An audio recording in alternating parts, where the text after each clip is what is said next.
ఇక్కడంట వైఎస్ఆర్ కాంగ్రెస్ పార్టీకి సంబంధించినటువంటి నాయకులు కార్యకర్తలు బయటికి రావద్దు, యాక్టివిటీస్ చెయ్యొద్దు, ఎక్కడ కూడా గొంతెత్తి మాట్లాడొద్దు, ఎవ్వరూ కదలాడకూడదంట.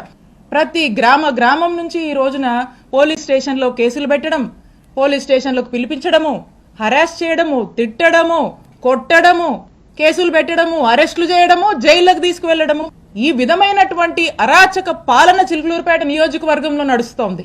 ఇదట్లా ఉంటే ఇక్కడున్న చాలా మందికి తెలుసు, మా మామగారు 80 సంవత్సరాల వయసు కన్నా పెద్దోడండి. ఆ వయసులో ఉన్నటువంటి పెద్ద మనిషి మీద కూడా కేసు కట్టించాడు ఈ ఎమ్మెల్యే పుల్లారావు.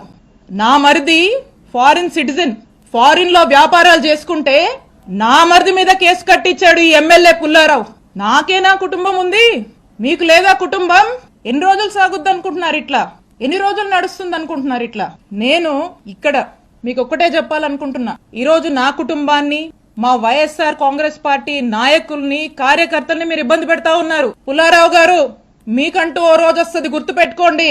ఇంకోసారి చెప్తున్నా, మా కుటుంబం జోలికి వస్తున్నారు కదా, మాది పురుషోత్తపట్నం, గుర్తు పెట్టుకోండి, ఊహించుకోండి ఒకసారి. నేను ఇక్కడ మీ మీద గెలిచి మిమ్మల్ని ఇంట్లో కూర్చోబెట్టాను. ఇక్కడ 5 ఏళ్లు నేను పనిచేశా, నేను ఎమ్మెల్యేగా చేశా, నేను మంత్రిగా పనిచేశా. కానీ ఎక్కడా కూడా ఇలాంటి వాతావరణాన్ని క్రియేట్ చేయాల, ఇలాంటి అరాచక పాలనకు మేము ప్రోత్సహించలా. ఎక్కడా కూడా ఏదన్నా కూడా చట్టం తన పని తాను చేసుకుపోయింది తప్పితే మేము ప్రొవోక్ చేసి, మేము మా ఇంట్రెస్ట్లు ఏమి చెప్పి ప్రజల్ని ఇబ్బంది పెడుతూ ఈ రకమైనటువంటి అక్రమాలకు మేము పాల్పడలా. ఇవేవి మీకు పట్టవు. పూర్తిగా మీ ఫోకస్ 2 అంశాల మీదే. ఆ 2 అంశాలు ఏంటంటే, ఒకటి, విడుదల రజనీ మీద కేసు పెట్టాలి, విడుదల రజనీ కుటుంబ సభ్యుల మీద పెట్టాలి, వైఎస్ఆర్ కాంగ్రెస్ పార్టీ కుటుంబ సభ్యులందరి మీద కూడా పెట్టాలి. ఎవ్వరూ కదలాడకూడదు, హింసించాలి, జైళ్ల దాకా తీసుకువెళ్ళాలి, అక్రమ కేసులు, అక్రమ అరెస్టులు చేయాలి. ఇదొక ఇంట్రెస్ట్ అయితే మీకు ఇంకొక ఇంట్రెస్ట్, హ్యాపీగా జోబులు నింపుకోవాలి, సామాన్యుల్ని కూడా ఇబ్బంది పెట్టి అక్రమంగా డబ్బులు సంపాదించాలి, మీ జోబులు నింపుకోవాలి. దోపిడీ, అక్రమ సంపాదన, అక్రమ కేసులు, అక్రమ సంపాదన, ఈ రెండిటి మీదే మీ 100% ఫోకస్ ఉంది. దీంట్లో 10% అయినా ఇంత హ్యూజ్ మ్యాండేట్ ఇచ్చారు ఈ జనానికి. వీళ్ళు ఏ సమస్యల్లో ఉన్నారు, ఈ సమస్యల గురించి పట్టించుకుందాం, వీళ్ళకు మేలు చేద్దామని దీంట్లో 10% మీరు పనిచేసినా ఈ నియోజకవర్గం బాగుపడుతుంది. కానీ ఇవేవి పట్టవు, ఇవేవి మీకు పట్టట్లేదు. ఒక్కసారి ఆలోచన చేయండి. మేము అధికారంలో ఉన్నప్పుడు, నేను ఎమ్మెల్యేగా ఉన్నప్పుడు, నేను మంత్రిగా ఉన్నప్పుడు, ఒక్కసారి 2014 నుంచి 2019 వరకు మీరు చేసినటువంటి అక్రమాలు, ఇల్లీగల్ యాక్టివిటీస్, మీరు చేసినటువంటి స్కాములు, మీరు చేసినటువంటి పాపాలు, ఇవన్నీ ఏంటా అని ఇక్కడున్నటువంటి ఒక సామాన్య జర్నలిస్టు మిమ్మల్ని ప్రశ్నిస్తే, జర్నలిస్టు మర్డర్ల దాకా కూడా మీరు చేసినటువంటి పాపాల గురించి నేను ఒక్కరోజు ఆలోచించుంటే ఏమైండేవాళ్ళు పుల్లారావు గారు? మీరు ఏమైండేవాళ్ళు? ఒక్కసారి ఆత్మవిమర్శ చేసుకోండి. నా మీద పెట్టిస్తారా కేసులు? మా నాయకుల్ని వేధిస్తారా? వైఎస్ఆర్ కాంగ్రెస్ పార్టీని గొంతు నొక్కేస్తారా ఇక్కడ మీరు? ఇవేమి సాగవు, ఇవేమి కుదరవు.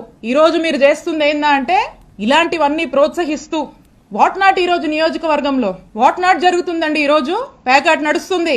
గ్రానైటు, గ్రావెలు, సెటిల్మెంట్లు, అక్రమాలు, ఇల్లీగల్ గా ఎలా డబ్బులు సంపాదించాలి, బార్ షాప్లు, బెల్ట్ షాప్లు, ఇలా చెప్పుకుంటూ పోతే చాలా ఉన్నాయి. సరే, జనం ఆశపడో సూపర్ 6, సూపర్ 7 అని చెప్పారు, మాయమాటలు చెప్పారు. సరే చూద్దాంలే అనుకున్నారు.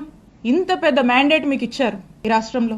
మేము కూడా అనుకున్నాం, ఓకే మేము మంచి చేసి ఓడిపోయాం, గెలుపోవటమి సహజమే, చూద్దాం ఏ మేరకు ఈ ప్రభుత్వం ప్రజల ఎక్స్పెక్టేషన్స్ కి తగ్గట్టుగా పనిచేస్తుంది చూద్దామని మేము చూస్తున్నాం. చాలా క్రమశిక్షణగా, చాలా పద్ధతిగా మా నాయకుడు చూపించినటువంటి బాటలో ప్రజలకు మేలు చేస్తూ నడవడమే మాకు తెలుసు. ఇలా మీలాగా చీప్ ట్రిక్స్, ఈ చీప్ పాలిటిక్స్, ఎవడనో పెట్టి ఏదేదో చేస్తామంటే నేను ఒకటే చెప్తా ఉన్నా, నాకు నవ్వొస్తుంది పుల్లారావు గారు. ఎందుకో చెప్పనా? నా రాజకీయ అనుభవం 7 ఏళ్లు. నా 7 ఏళ్ల రాజకీయ అనుభవం ముందు మీ 25 ఏళ్ల రాజకీయం తల జించుకుంది ఈ రోజుతో అనిపిస్తుంది. అక్రమ కేసులు కడతారా? అక్రమ కేసులు పెడతారా? భయపెట్టాలని చూస్తారా? మీరు నన్ను గాని, మా కుటుంబ సభ్యుల్ని గాని, మా నియోజకవర్గ ప్రజల్ని గాని, అండ్ ఎస్పెషలీ మా వైఎస్ఆర్ కాంగ్రెస్ పార్టీ నాయకుల్ని, కార్యకర్తల్ని, వైఎస్ఆర్ కాంగ్రెస్ పార్టీ కుటుంబ సభ్యులు, ఇక్కడున్న వాళ్ళందరినీ కూడా, కుటుంబ సభ్యులందరినీ కూడా బెదిరించి, భయపడి, అక్రమ కేసులు పెట్టి, అక్రమ అరెస్టులు చేస్తే ఎవ్వరం భయపడం. మీరు పెట్టిన ప్రతిసారి ఇంకా బలంగా ఎదుర్కొంటాం, ఇంకా బలంగా నిలబడతాం, ముందుకు వెళుతాం. మీరు అనుకుంటున్నారేమో ఇంకో 4 ఏళ్ళు కదా, అంటే వింటున్నాంలే ఆలీలు చెప్తుంటే, ఇంకో 4 ఏళ్ళు కదా హ్యాపీగా వీలైనంత అవకాశం ఉన్నంత వరకు దోపిడీ చేసి, ఇల్లీగల్ పనులన్నీ చేసి, జోబులు నింపుకొని, ఓ బ్యాగ్ నుండి సంపాదించుకొని రిటైర్ అయిపోదాం అనుకుంటున్నట్టున్నారు.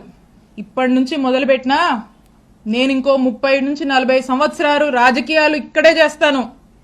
గుర్తుపెట్టుకోండి, 30 నుంచి 40 సంవత్సరాలు ఆ దేవుడు చల్లగా చూస్తే మీరెక్కడున్నా, ఏ ఊళ్ళో దాక్కున్నా మిమ్మల్ని లాక్కొచ్చేది ఖాయం.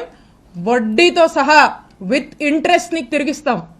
అలాగే కొంతమంది ఈయనను చూసుకొని, అధికారులను చూసుకొని అర్జెంటుగా కయ్యానికి కాలు దూకుందామని చెప్పి వార్డుల్లో, గ్రామాల్లో మా వైఎస్ఆర్ కాంగ్రెస్ పార్టీకి సంబంధించినటువంటి యాక్టివిస్టులు, నాయకులు కావచ్చు, కార్యకర్తల మీద కావచ్చు, ఏదో కాలు దూకి ముందుకొచ్చి పిచ్చి పిచ్చి కట్టుకథలల్లి కేసులు పెడదాము, గొడవలు పెట్టుకుందామని ముందుకు దూకుతున్నారేమో. మీ ఎవ్వరిని మర్చిపోను.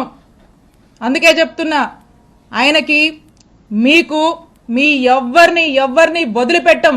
మీ సంగతి తేల్చి రాజకీయం చేసుకుంటామని తెలియజేస్తున్నా. వాళ్ళకి రాజకీయాలు తెలుసా? మాది పురుషోత్తపట్నం అన్నారు. పురుషోత్తపట్నంలో ఎన్ని రాత్రులు గడిపారో నాకు చెప్పమనండి. పురుషోత్తపట్నం అనేవాళ్ళు పురుషోత్తపట్నంలో ఎందుకు ఉండటం లేదు? గెలిచిన కాడి నుంచి ఎక్కడున్నారో చెప్పమనండి. అసలు ఎక్కడుంటారు వాళ్ళు? వాళ్ళు ఓట్లు వేసిన వాళ్ళకి ఎక్కడైనా ఫోన్కు దొరికారా? సిగ్గుండాలి కదా మాట్లాడటానికి. 7 నెలల తర్వాత ఇప్పుడు వచ్చారు. ఏమైపోయారు 7 నెలలు? 7 నెలలు ఎక్కడున్నారని ప్రశ్నిస్తా ఉన్నాను. గుంటూరు సీటు కేటాయించగానే గుంటూరు పారిపోయారు. 5 ఏళ్లు నీకు టైం ఇచ్చారు. గుంటూరు సీటు అనౌన్స్ చేయగానే చిలకలూరుపేట వదిలిపెట్టేశారు. ఏమైపోవాలి వాళ్ళకి ఓట్లు వేసిన వాళ్ళు? ఎందుకు పారిపోతా ఉన్నారు అంటే, సీటు కేటాయించగానే నీకు ఓట్లు వేసిన వాళ్ళు వదిలిపెట్టిపోతావు? గుంటూరు వదిలిపెట్టిపోతారా? ఎన్ని తప్పులు చేసావు నువ్వు? నా బహిరంగ చర్చకు వస్తారు. నేను కూడా అవసరం, మా పార్టీ నాయకులు వస్తారు. నువ్వు చేసిన అవినీతి మొత్తం బయట పెడతారు. ఎక్కడెక్కడ ఏం చేశావు, ఎక్కడెక్కడ అరాచకాలు చేశారు, మీరు, మీ మామ, మీ కుటుంబం మొత్తం బయట పెడతానికి మా పార్టీ నాయకులు సిద్ధంగా ఉన్నారు. రమ్మనండి. ఛాలెంజ్ చేయడం కాదు, మైకుల మీద మాట్లాడటం కాదు. అవినీతి, అరాచకాలు, అక్రమ కేసులు పెట్టి ఈరోజు నీతులు మాట్లాడుతూ ఉంటే, నీతులు మాట్లాడేటంటే ప్రజలు నమ్మే పరిస్థితుల్లో ఉన్నారా? నీకు 5 ఏళ్ళు ఇచ్చారు.